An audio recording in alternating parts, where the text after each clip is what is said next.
Historiquement vôtre. Je m'appelle Stéphane Bern, il s'appelle Mathieu Noël. C'est vrai, jusque-là. Et c'est avec une joie sans cesse renouvelée et non dissimulée, tous les jours au moins, que nous vous accueillons dans Historiquement Vôtre. 2 heures pour vous raconter l'histoire, la grande, la petite. La moyenne aussi, on parle de toutes les histoires. Et c'est un moment de l'émission que vous aimez beaucoup, Stéphane, qui se profile. Il se passe quelque chose sur votre visage. Sous le maquillage. Oui, comme une rougeur qu'on devine. C'est normal, voici Clémentine Portier-Kaltenbach. Bonjour Clémentine. Et bonjour les garçons. Vous savez que conquérir le lit du roi, ça n'a jamais été quelque chose de très compliqué pour les femmes. Mais en tout cas, il y a des domaines dans lesquels pour les femmes, ça a toujours été plus difficile, en particulier le sport. Et comme nous sommes en pleine période de Tour de France, il m'a paru intéressant de se pencher sur les femmes et le vélo. Voilà, parce que avoir le droit de pédaler sur un vélocipède, ça a été une conquête extrêmement compliquée pour les femmes. Alors, je rappelle qu'en 1888, en gros, ça y est, le vélo fonctionne. Il y a déjà les champions, mais où sont les championnes? Alors pour les femmes, il n'est pas vraiment encore question de vélo, parce qu'on est dans ce siècle hygiéniste dans lequel les femmes n'ont pas le droit de faire grand-chose. Et la bicyclette choque. Elle est jugée malséante. Elle serait, dit-on... Oui, bien sûr, parce qu'il y a la selle. Voilà, petit canaillou. Hein, alors, ça serait une machine à stérilité. Voilà ce que dit la science à l'époque. Hein. Une machine à stérilité qui fluxionnerait les organes génitaux féminins. Retenez bien ce verbe, mais par contre, les organes génitaux masculins, ça leur ferait rien. Alors que franchement, ça leur donne ça les irrite. Mais quand on pédale, terminez votre phrase, Stéphane, oui, ça fait mal, exactement. Alors, les hommes, ça fait mal, les femmes, ça fluxionne. Alors, plus grave encore... la bicyclette menacerait de remplacer un jour les maris comme partenaires sexuels de leurs épouses. Et oui, c'est ce qu'on pense à l'époque.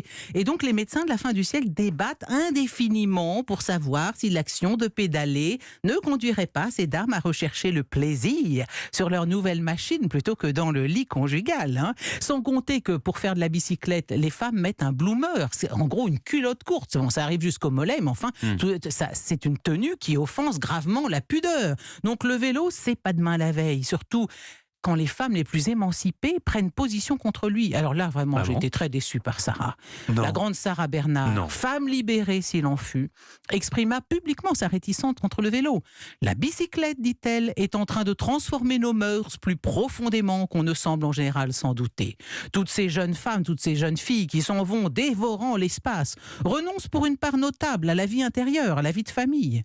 La considération morale doit l'emporter, et j'estime que cette vie au dehors dont la bicyclette multiplie les occasions peut avoir des conséquences dangereuses très graves. Vous vous rendez compte?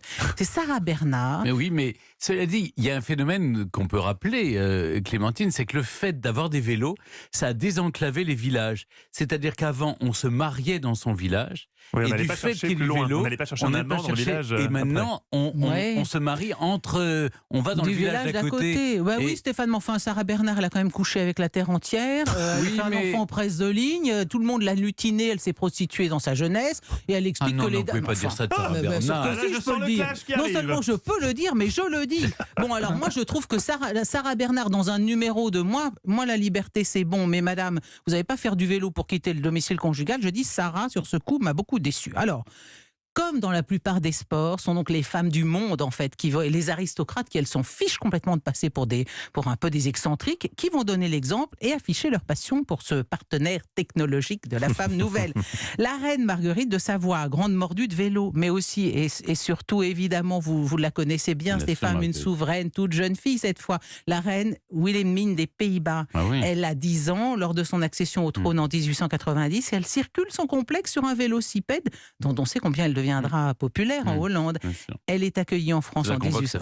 C'est Stéphane qui va nous raconter la fin. Elle est accueillie en France en 1898 et c'est elle qui va donner son nom français aux 2 roues, désormais qualifié en son honneur de petite reine. Exactement. Mais non. Voilà. Et oui. Oui, vous ne le saviez pas. Mais non, je ne le savais pas. La petite reine, c'est à cause de Wilhelmine des Pays-Bas. Et vous disiez qu'elle était un petit peu... La mère de Juliana, la grand-mère de Béatrix et l'arrière-grand-mère de Willem-Alexander. Vous êtes incollable. Voilà. Et elle pédalait.